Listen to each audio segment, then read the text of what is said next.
萧炎他们曾以为自己的力量足以撼动乾坤，然而在轮回的伟力面前，他们的意志就如同秋日残叶，随风飘散，终是抵挡不住那股无形的轮回之音。最终他们的意志逐渐模糊，倒在了冰冷的地面上。他们的神魂在强行轮回的威胁下，即将被无情地卷入轮回银河的漩涡之中。这也就是为什么，如果没有神荼王在的话，所有一切神灵来此都会被强行轮回，无一例外。当然，神荼王绝不会让萧炎他们被强行轮回，这也是他在神冥界的权利，只有他一人可以，即便是明九王和炎鬼王他们二王都没有这样的权利。轮回的力量还是如此可怕，大到主神根本无法抵抗住，片刻就都倒下了。神荼王摇了摇头，然后下一刻，神荼王那布满岁月痕迹的眼眸中闪过一道金芒，仿佛早有预料，早已准备迎接这一刻的到来。只见他双手迅速结成玄奥的印诀，周身环绕着深蓝色的光芒，如同浩瀚星空中最神秘深邃的星光，散发出特殊的能量波动。这是神冥界独门秘法的特殊力量。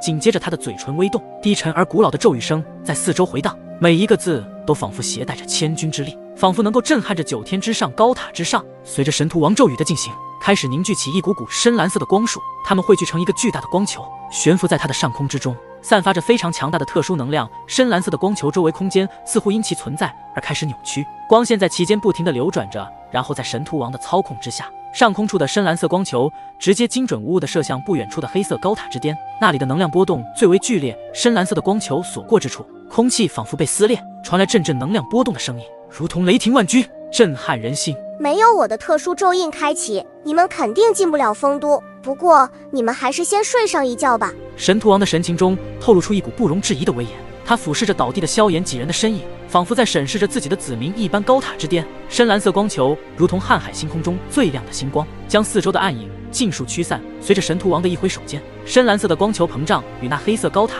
融合一体，那里的整个空间开始扭曲，仿佛无形的规则撕裂了天幕。一个巨大的漩涡，漩涡之中一道通向丰都的大门赫然显现，大门敞开，幽光弥漫，那是通往神冥界最核心之地的一个通道大门。那漩涡中闪烁着诡异而迷人的光芒，每一缕光线都仿佛蕴含着古老而神秘的力量。神荼王再次一挥手间，4个光团形成，将萧炎、林动木、陈无雪几人的身躯轻轻包裹，他们的身影如同柳絮随风，缓缓地升腾，他们无力地悬浮在空中，只能任由神荼王的意志引领着他们穿越眼前通往丰都的大门中。虽然萧炎他们现在已经昏迷，可是在神荼王卡其通往丰都大门的那一刹那，强行轮回的力量也随之消散，他们的意志再次凝聚，但还没有完全的醒来。可是他们知道自己正踏入一个未知而神秘的通道大门中。神荼王的身影站在那大门之前，大门发出滋滋声后，缓缓地朝着足有两边展开。那是一道由无数道幽光编织而成的通道，它通向的是世间无数万魂的归宿之地——丰都。神荼王带着昏迷的萧炎他们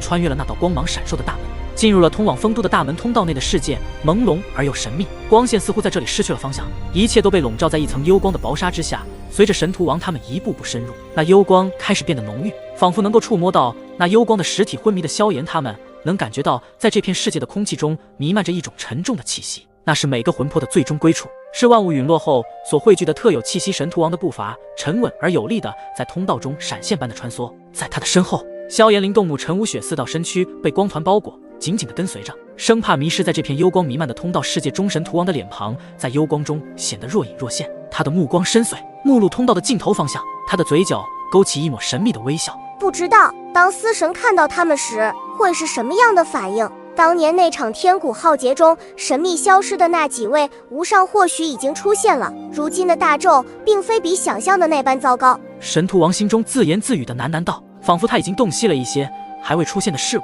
神冥丰都这片神秘莫测的领域，远离尘世喧嚣，这里与其他地方完全不同，因为这里都是超自然的环境，常人无法理解。这里没有任何一片岩石露点，只有一片虚无，但是在这虚无之中悬浮着无数黄色的云朵，它们不像凡间的云朵那般柔软，而是凝实的足以承载着巨大的重量。这些黄色云朵在虚空中漂浮，似乎在诉说着另一个世界的特点。如果走在这些云朵之上，每一步都非常的轻盈而踏实。这些云朵似乎有着自己的意识，随着行者的脚步轻轻起伏，似在引导着这里那些迷途的魂魄。并且在这些黄色云层之上，还有着诸多宏伟的宫殿楼宇，它们以一种不可思议的方式凌空而建，没有支柱，没有基座，宛如神迹天空中，宫殿楼宇错落有致，它们由云雾和光影交织而成，宛如梦境中的幻景，透出一股古老而神秘庄严的气息。宫殿的雕梁画栋在黄色的云雾中若隐若现，散发出淡淡的光芒，那是幽魂们心灵的映照。也是这座阴间都城的独有生机宫殿之殿。龙腾凤舞的雕塑栩栩如生，仿佛随时会振翅飞腾，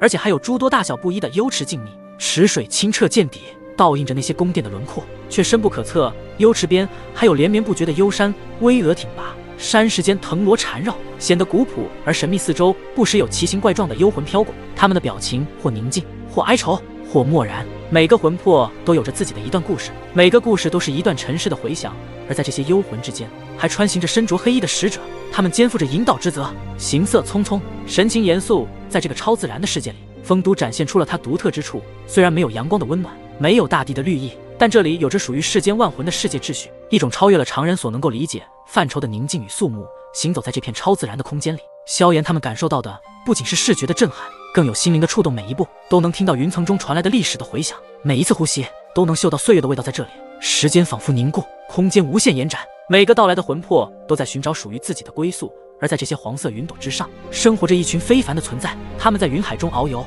或是在宫殿中沉思，他们的神情宁静而深邃，仿佛知晓世间所有的秘密。他们就是丰都的守护使者，默默守护着这个超凡脱俗的世界，确保它远离尘世的纷扰，永远保持着神秘与特殊。这个地方真的难以想象会以这样的形式存在。虽然这里没有陆点，可是那些无数黄色云朵便是宛如一片片陆地一般。神冥界真是让我们大开眼界了。萧炎等人纷纷感叹这里的景象，如果不是他们来此这里，恐怕永远都不知道这里还有这样的一个形式的世界。呵呵，所以大纣之大，无奇不有，只有你们想不到的。神荼王淡淡的一笑，你们所看到的这些云朵还只是一部分，在整个丰都之中，这些云朵还有很多很多，它们一直往上叠层，越高的云朵也代表着云朵之中的那些存在也会更加的可怕与强大。我现在就带你们进入丰都城。神荼王的声音落下，萧炎他们就严阵以待。神荼王的身影在丰都的虚空中显得分外耀眼，他的力量如同潮水般汹涌而出，将萧炎他们紧紧包围。随着一声低吼，他们被裹挟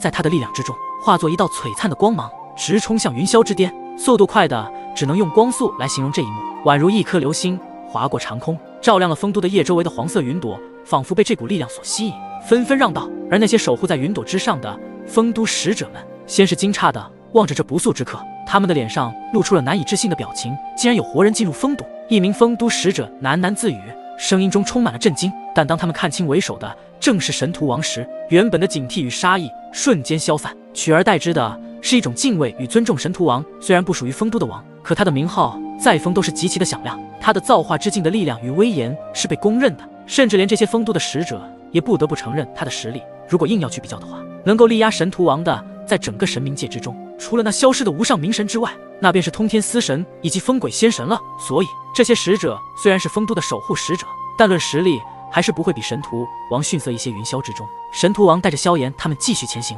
他们的身影在夜色中闪烁，宛如指引着丰都的光明。风都使者的目光中流露出一丝丝复杂的情绪，既有对神荼王的敬畏，也有对萧炎、灵动、沐尘、吴雪等人感到好奇。神荼王怎么会带着这些活人进入到这丰都之中？而且看他们的穿梭方向，好像是前往丰都城的方向。就在这片虚空中，神荼王的力量与速度形成了一道无法忽视的风景线，而神荼王那雄伟的身影以及他身后的萧炎他们，也成为了这片虚空中最为引人注目的存在。在神荼王的引领下，萧炎与同伴们穿越了茫茫黄云，终于抵达了传说中的丰都城。萧炎他们的身影缓缓停下，抬头望去，天空不再是缥缈的云朵，而是一方无边无际翻滚的黄色云海，形成巨浪。在云海的表面，波涛汹涌，如同怒涛狂澜。那些云层间的巨浪似乎在诉说着这片神秘领域的古老与深沉，每一次波浪的起伏都令空间产生微妙的扭曲，仿佛要将一切吞噬进无尽的混沌之中。然而在那看似无序的混沌背后，神明法则如守护神一般，轻轻一挥，便恢复了天地的清明。萧炎、灵动、沐尘、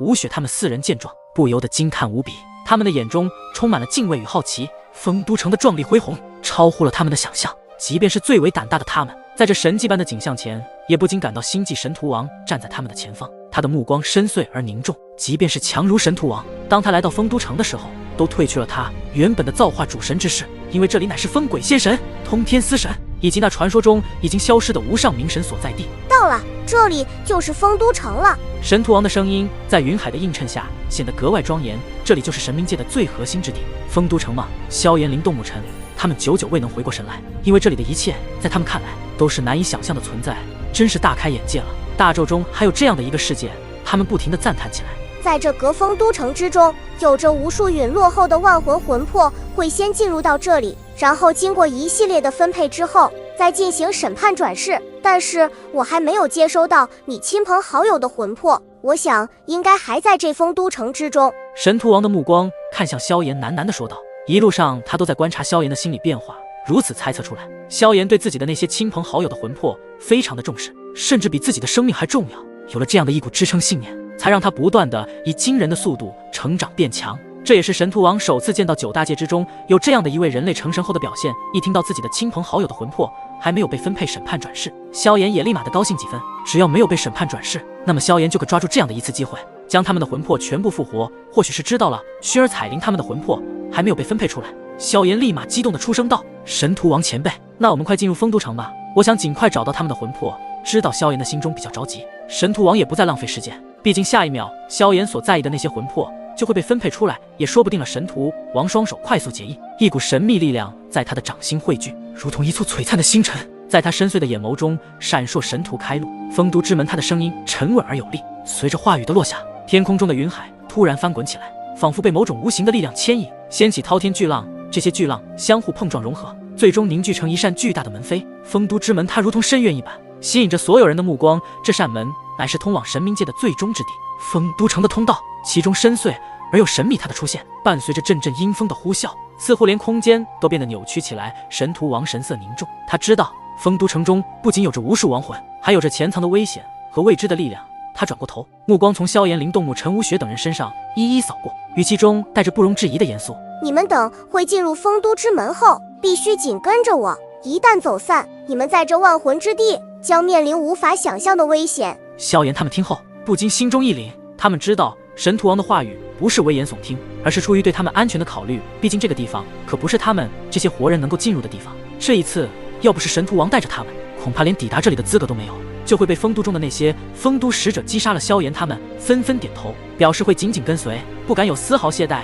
只有紧紧跟随神荼王，才会在这万魂汇聚的丰都城中安然无恙。虽然萧炎他们还没有进入丰都城，可是在那丰都之门中弥漫着一种沉重而又神秘的气息，那是属于丰都独有的味道，仿佛连呼吸都变得谨慎起来。走吧，神荼护魂。神荼王表情严肃无比，然后他身上的特殊光芒直接将萧炎他们笼罩。很快他们几人便是紧跟着神荼王的脚步踏入了丰都之门。他们一行人的影子在丰都之门中被拉得老长，而丰都城的棉麻也即将在他们面前悄然展开。当他们跨过丰都之门，一行人仿佛穿越了生死的界限，眼前的景象瞬间让萧炎他们心神俱震。无数座悬浮于幽暗天际的宫殿群，形态各异，如同夜空中最奇异的星座，静静悬浮，散发着悠悠的魂火。它们或大或小，有的坚定如剑，直指苍穹；有的宛如巨兽，盘踞在云端每座宫殿之间，由蜿蜒的魂梯相连，引导着每一个亡魂进入各自的审判之地。魂梯由虚无缥缈的魂火凝成，步步生烟，踏上去仿若行走在云端，既虚幻又真实。在这些宫殿的中心，一条名为魂来河的河流静静流淌，其水深邃黑暗，仿佛能吞噬一切，一望无际。甚至可以说，没有边缘魂来河的水幽暗深邃，泛起阵阵冷光，河面上雾气弥漫，仿佛是万千魂魄的叹息凝聚而成。这魂来河河流就是所有陨落后的万物亡魂之魄进入丰都的第一站，他们将在这里接受冥法的审判，决定他们的命运。魂来河面上偶尔有舟楫划过，那是载着新到的亡魂之魄渡向彼岸，开始他们的审判转世之路。丰都城上空弥漫着一股古老而神秘的轮回法则，那是无数万魂在神明法则下经历分配的痕迹，无形中凝聚成一种极其特别的力量。这里的每一砖一瓦，每一魂火，每一缕烟，似乎都在诉说着轮回的无情与宿命的深邃。在这片幽暗而又庄严的世界里，萧炎、灵动木、陈无雪他们一行人心情极为的沉重，感受到了生死轮回的沉重与丰都城的神秘。他们知道，在这个万魂之魄的最终归宿的审判之城，每一个亡魂都将找到自己的归途，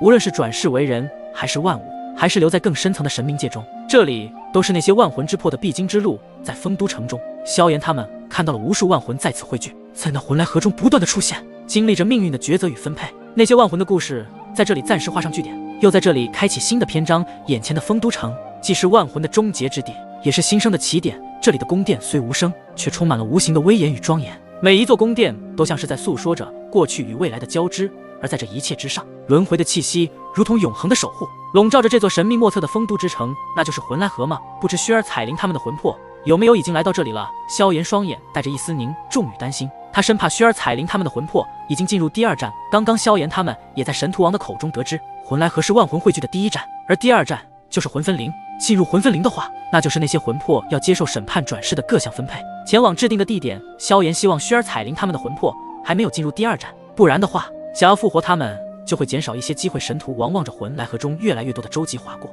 就知道已经有越来越多的魂魄已经都进入到了魂来河之中。由于这次的魂魄来此非常之多，甚至还有一些魂魄搁置在魂来河之中，无法进行分配，导致魂魄的最后意识也在逐渐的消失。到时候彻底的成为孤魂的话，那么将会引起丰都城的暴动。一旦暴动，那么这里的规则秩序也将会受到影响。所以神荼王的目光扫过魂来河每一处时，便是看到神明36域的那些鬼王也现身这里，帮助这一次大批量的魂魄分配。